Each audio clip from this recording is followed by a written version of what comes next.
All right, everyone, in this video, I want to explain the difference between some commonly confused verb forms here.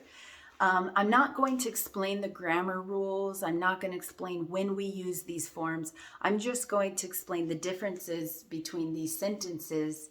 So if you haven't studied simple past, past perfect, past progressive, and present perfect, then I do recommend that you study those first because you should know the rules, and then I'll explain the difference, which I'll do now. I'm going to explain the difference between those forms using these very simple sentences.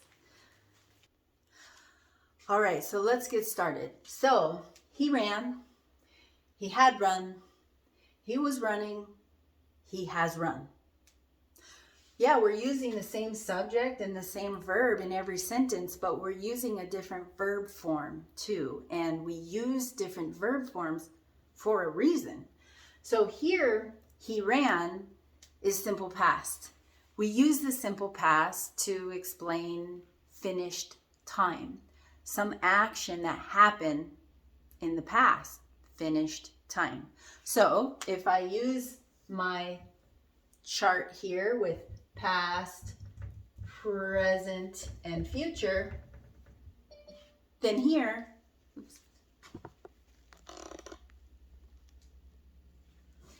okay, so if I use my chart here, I can see with past, present, and future, I can say he ran belongs here.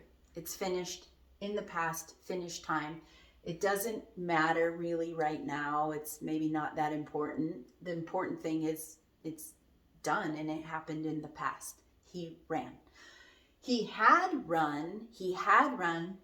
Now this one is very similar to simple past, and people mix them all the time, and it's totally fine. Okay.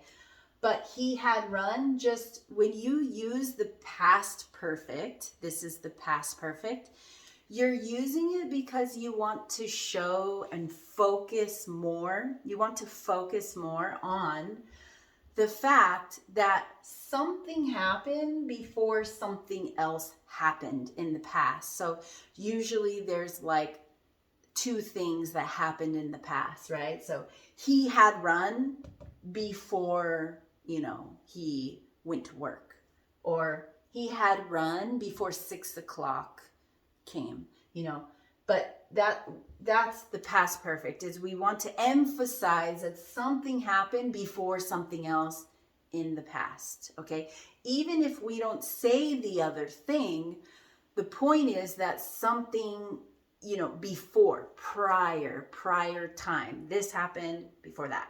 Okay, he was running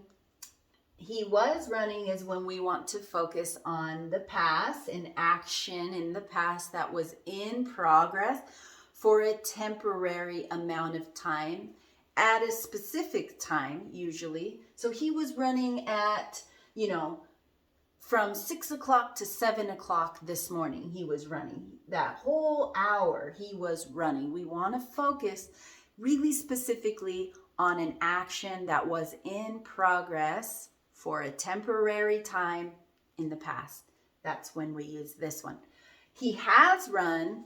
Okay, now this actually looks like present time, and it is called the present perfect, but it refers to past time. So he has run. I'm focusing on right now. Right now is where I am. If you say he has run, then that means he did that thing. He ran before right now. And I know it sounds crazy. It sounds weird. Why can't we just say he ran? But sometimes we want to know if something happened in the past before now, like, okay, I want to give you permission to enter in this class. Have you ever studied English ever? Yes, I have. I have studied. Maybe 20 years ago, maybe 2 years ago, maybe 1 second ago. Doesn't matter when. It happened at some point in the past. It doesn't matter when. It happened before now. So whenever we're using present or past perfect, the perfect form, We're focusing on whether something happened before now or whether something happened before something else. So he has run. Yep, he did it. It's done. It happened in the past. It's important now that he did that. He ran. He's done. He did it. I don't know. Well, I don't care if he did it now. It was interesting in the past. There's a little different. There's actually a big difference there. Okay, so I hope that this video was helpful to help you look at the little differences between these commonly confused verb forms. And try it out. Try it out when you're speaking and writing. Think about how you can use these different forms. Bye.